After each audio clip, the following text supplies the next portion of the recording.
guys, I'm Mary Rose Cornes and from BPE21. So for today's video, we will tackle about the planning a test and construction of TOS.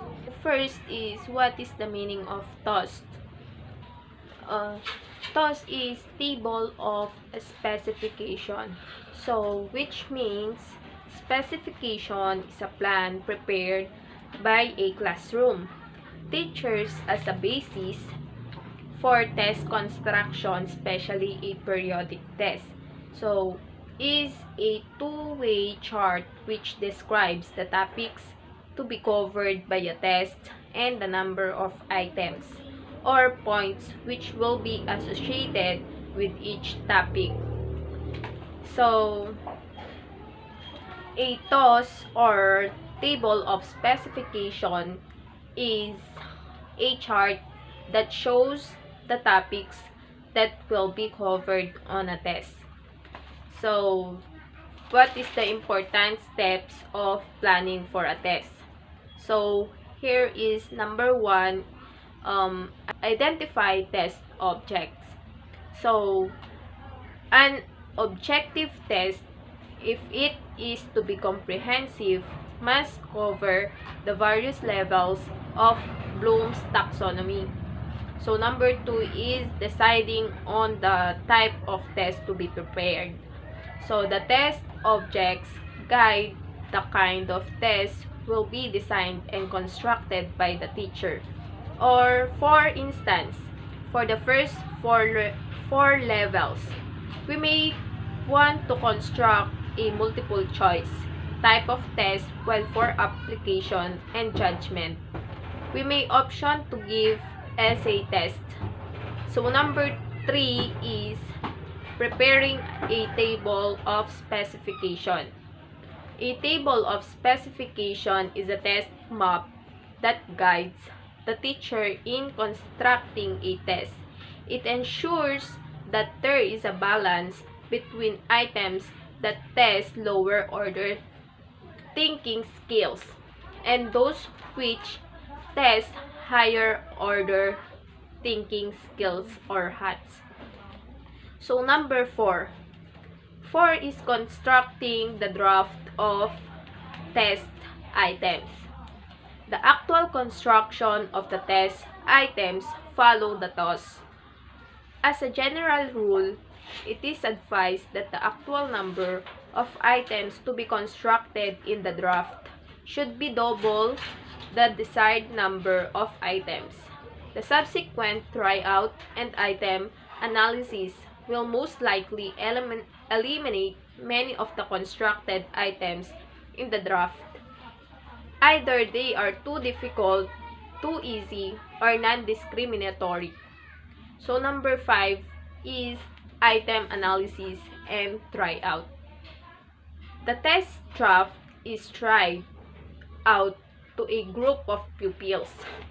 The purpose of this is tryout is to determine the A is item characteristic through item analysis, and B characteristics of the test itself, validity, reliability, and practicality.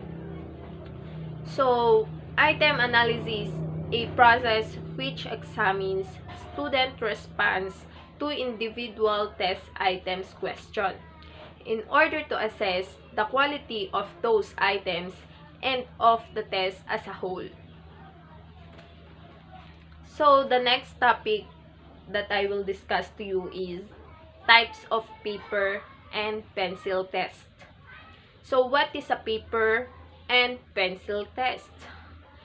Paper and pencil test assessments refers to traditional student assessment formats such as written tests and also standardized tests that ask students to use pencils to fill in bubbles on a scannable answer sheet.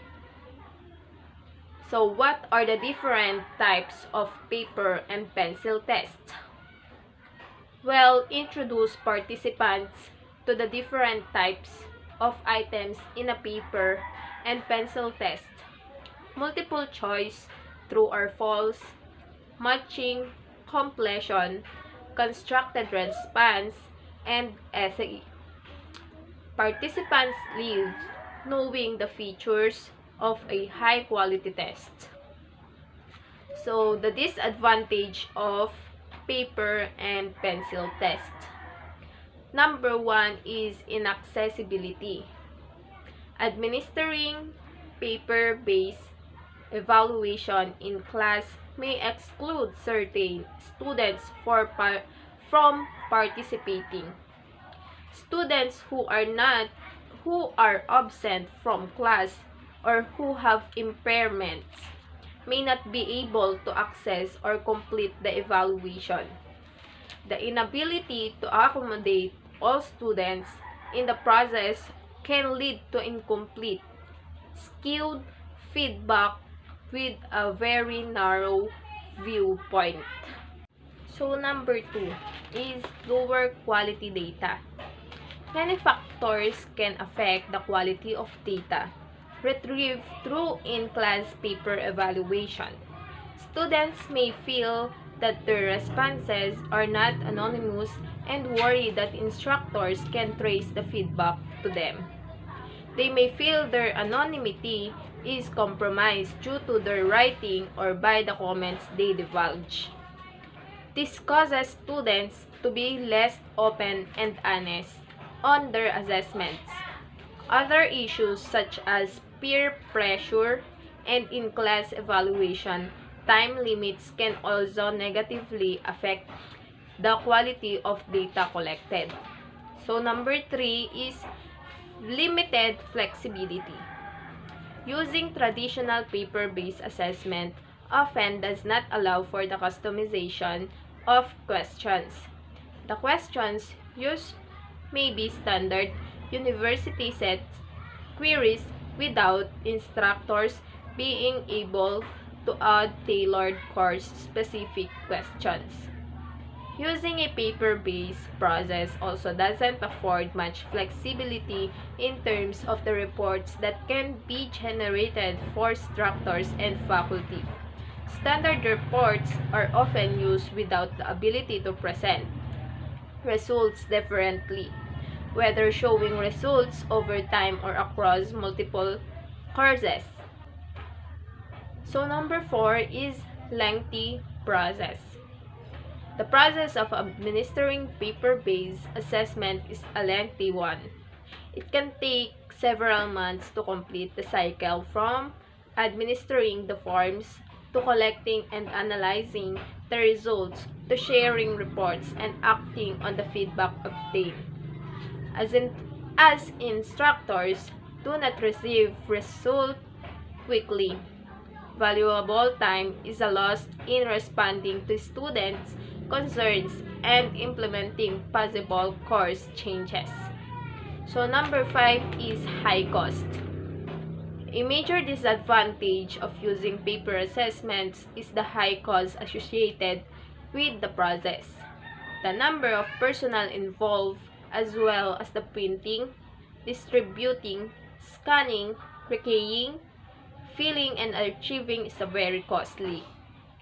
When institutions move to an online system, this significant cost can often be reduced by at least 50%. So, number 6, non-eco-friendly. A lot of paper is needlessly wasted in traditional evaluation process. Wasting such as valuable environmental resources often goes against the institution's green initiatives